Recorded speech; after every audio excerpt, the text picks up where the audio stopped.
How you doing, guys? Big Mate Dancecall here again today, back once again with another episode of my Conquest series for you. Today, we'll be taking a look through the pages of issue 49.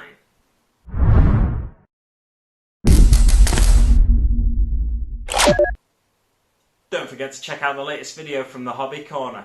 It is, thinking about it, I watched it just the other day, the Primaris Apothecary build video, where he takes you through how well he built the Primaris Apothecary. He made a slight adjustment in there. He cut off a tab and got a slightly different pose from the standard Apothecary pose. So if you want to know how to do that, definitely check out the video. So, to kick off as always, what do we get with issue 49? Well, we get 3, not 1, not 2, but 3 layer paints. These are handily 2 at least of the layer paints that I think I don't have. One is Calgar Blue, the other Ogryn Camo, and the third paint I have, what I think I might be running out of soon, is Dawnstone, so that's quite handy for myself.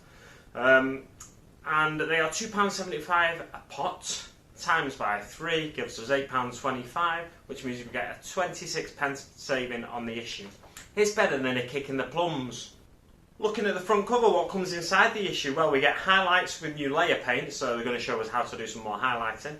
We've done it with dry brushing and stuff before, and I think we've done it a little bit, perhaps with some of the base paints. I might be wrong there though. And Land Raiders, and then the Black Crusades. I know we've already got some layer paints, that's what it is, isn't it? Yeah, so these are new layer paints, and then moving on to these new layer paints. It's going to show us the same techniques, but in different areas and what miniatures to highlight. Moving on to the first page, we've got Land Raiders, Space Marine Land Raiders. It gives us the stats out of 10 at the bottom, which for some reason they like to do in these. There's an interesting little bit just below these stats though, so I'll touch on that. The faction, Adeptus Astartes, armour rating 8, speed 7, firepower 7. So the armour rating is a 8 out of 10, which is amongst the Imperium's heaviest armoured vehicles, really. Definitely amongst the Space Marines' heaviest armoured vehicles. Speed, you lose a bit of speed because they've got that extra bulky armour, so it's not as fast as something like a skimmer, like a land speeder or a bike. And then firepower 7, it's slightly above average.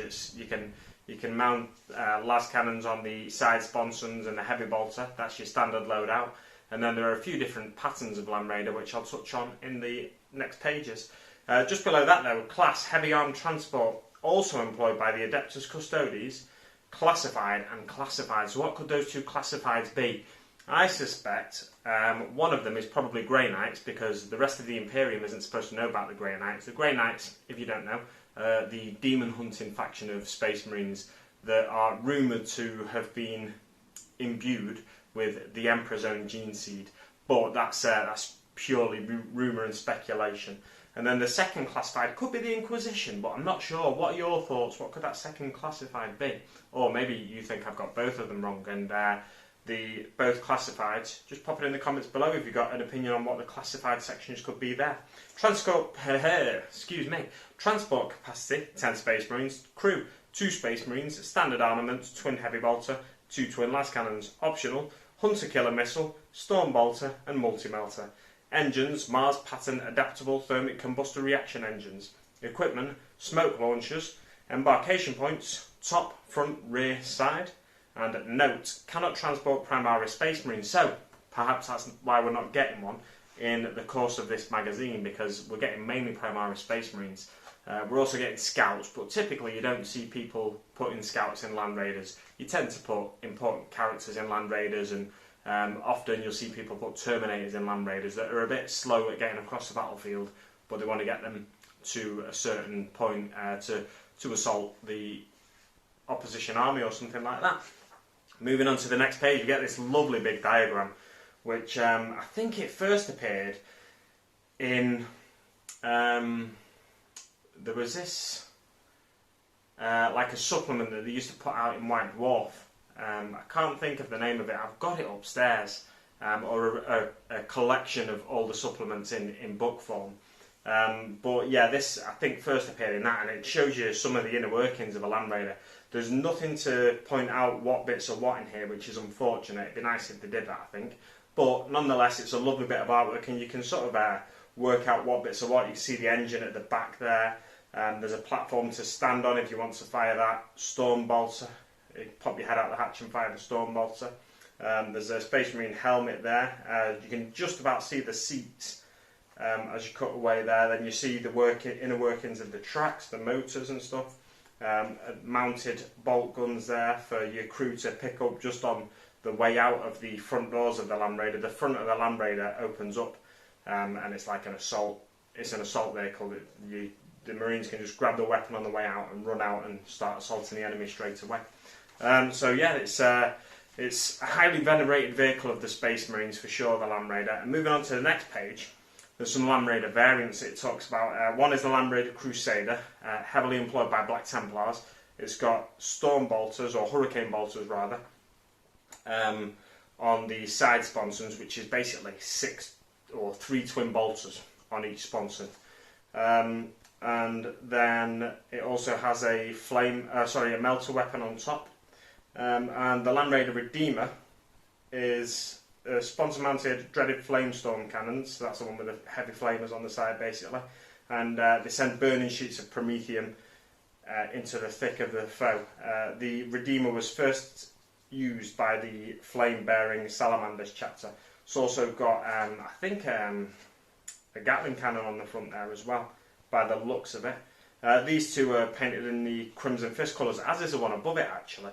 These are all in Crimson Fist colours, which brings me on to a nice point. Somewhere in these first 3 pages it says that Land Raiders are imbued with a more powerful machine spirit than many other Space Marine vehicles. So the machine spirit is employed more by the Space Marine crew. It's only got 2 crew, but it's got quite a lot of firepower. So whilst the crew might need to concentrate on firing the weapons, the machine spirit takes control of the vehicle and can manoeuvre the vehicle into the right position for them. And there is a documented case. It's weird saying a documented case when you're talking about a fictional universe, but there is a documented case of a Crimson Fist Land Raider, I believe, if I remember rightly, going on once its crew had died, and going on to continue firing and taking out as many, I think it was orcs they were facing, taking out as many orcs as possible until I think finally it detonated its reactor when it was completely surrounded by orcs and it couldn't move, and it basically self-destructed to take out as many orcs as possible because the machine spirit inside was that strong. Yeah, so it basically took on an entire orc army by itself. It's a cool little story that to get you in the mood to consider purchasing a Land Raider maybe, because obviously, like I said, we're not going to get one in the course of this magazine. Then on to the next page, we get the Black Crusades. This is basically the modern day effects of what the Horus Heresy started. Abaddon is the leader of the Black Legion, and he sets out on these Black Crusades throughout the 10,000 years after the Horus Heresy. The first one was directly into the Segmentum Solar, I think, or more or less it was into like the northeastern part of the Segmentum Solar. And then the second one, they're all marked out on these arrows here. I'll try and get a double page spread picture up for you so it makes a bit of sense. But they're all marked out by these arrows here. You can pause the video if you want and pick them out, see where they each went yourself. And basically the Black Crusades are when the Black Legion swarms out of the Eye of Terror en masse to assault various parts of the galaxy. Turning the page though, Drach'nyen is the sword Abaddon uses, and he sought that out I think on the first Black Crusade. I'll just read some of this here to see if I can find out for you. Even the hardened skin of Demon's armour, sealed by the power of the warp, cannot stand against Abaddon's demon sword Drach'nyen. The origins of the blade are unknown, perhaps even to Abaddon himself. Demons speak of the blade in fear, referring to it as a shard of madness or the thorn in reality. It existed long before the rise of mankind and will surely witness the end of the human race, alive with intelligence. Drach'nyen has the power to shear the material universe with its edge, cutting through solid matter as an ordinary blade would pass through smoke. Why Drach'nyen allowed Abaddon to remove it from beneath the Tower of Silence is a mystery, but since this day, only Abaddon has been able to wield Drach'nyen without being utterly destroyed. None can say why Drach'nyen serves as a War Master, though such a pact can spell nothing but disaster for the Emperor and his followers. So, to summarise, I can't actually see there where it says that he sought out the sword Drach'nyen during one of his Black Crusades, but I'm pretty certain he did, and I think it was the first, but correct me in the comments below if you have read more thoroughly than I. I actually read this magazine yesterday. I was intending to film this video last night, but due to unforeseen circumstances, let's say, I didn't manage to get it filmed. So I am filming it a day later than usual, or a day later than I like to anyway. Now, on to how to paint edge highlights. This is edge highlighting in more detail with a few more colours. There's some nice little close-up shots here showing you how to paint various miniatures that we've collected throughout the issue. The Primaris Chaplain, for example. Intercessors, Death Guard Plague Marines, the Dreadnought, Ogryn camos used on the Death Guard Plague Marines, Calgar Blues used on the Intercessors, and so on and so forth. And it even goes on to the Plague Burst Crawler. Calgar Blue again on the Intercessors, and the Redemptor Dreadnought. It's pretty straightforward stuff. There's no build one in this issue, obviously. No how to build section in this issue, obviously, because we've got no miniatures to build. Just 3 paints. Now, onto medical emergency. The Ultramarines Medicaid facility in north of Caelon is under threat. Death Guard troops are closing in, led by cruel plague surgeon who would enjoy nothing more than spreading infection and disease through these sterile medical facilities. So the battle is set up at the front of this medical facility. There's a lovely picture here representing the Space Marines defending a building against some Poxwalkers and some Death Guard Plague Marines. It's a surgical strike by the Death Guard, moving onto the map as we are wont to do. So the Space Marines deploy in an area in the north of the battlefield. Again, we're using the 2 battle maps. There's no bridge in between them this time now. I get very excited when we use those extra 2D bits of terrain, but we don't get one in this issue. Not to worry. So the Space Marines deploy in sort of the northern centre 1/6 of the map. Just north of the road, actually. And the Death Guard deploy, or they don't deploy on the map, but they enter from the opposite battlefield edge. The Death Guard have 3 command points, and the armies consist of a Plague Surgeon, 12 Poxwalkers, 7 Plague Marines, Malignant Plague Caster. The Space Marines have 3 command points also.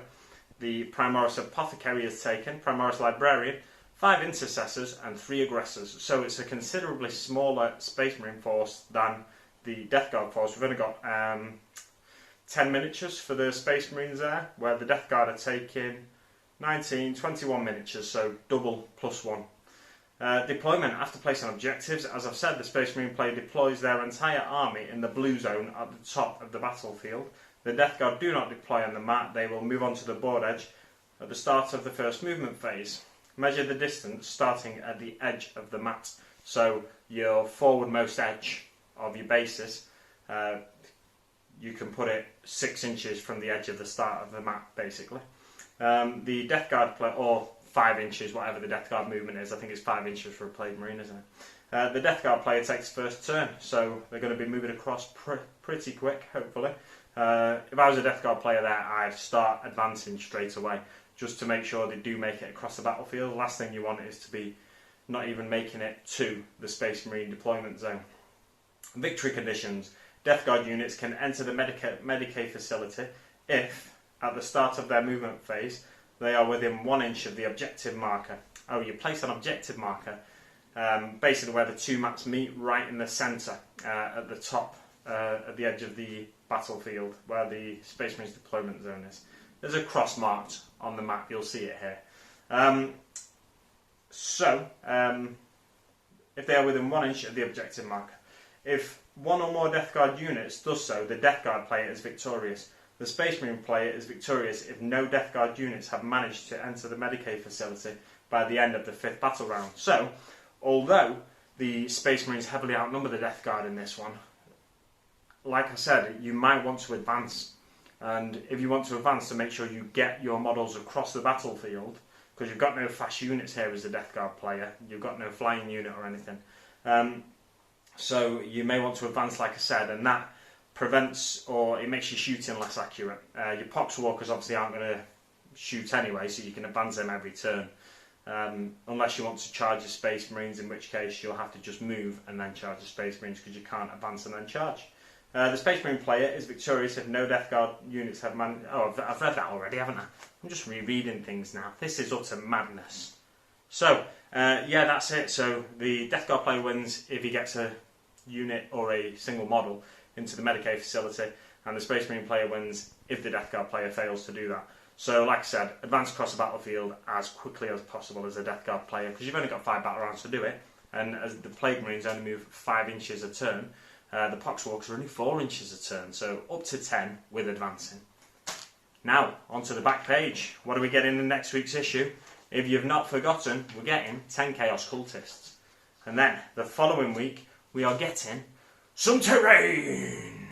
We're getting the Hemotrope Reactor, which I am very excited about because I've been waiting for one of these for a while. I've not actually bitten the bullet and purchased one. But I want to make an extended Hemotrope Reactor using one of the silos from the Sector Mechanicus range. Turn it on its side, put one side of the Hemotrope Reactor at one end, the other side at the other end, and then make it amazing. We'll see how I get on in a future video on this channel, but not part of this series. Right, yeah, I'm very excited about that. I'm not sure how much that kit actually is, the Hemotrope Reactor, but I think you get 2 in one kit. We had some plasma relay pipes, didn't we, earlier in this mid-section run, this issue, or issue 40 to issue 60.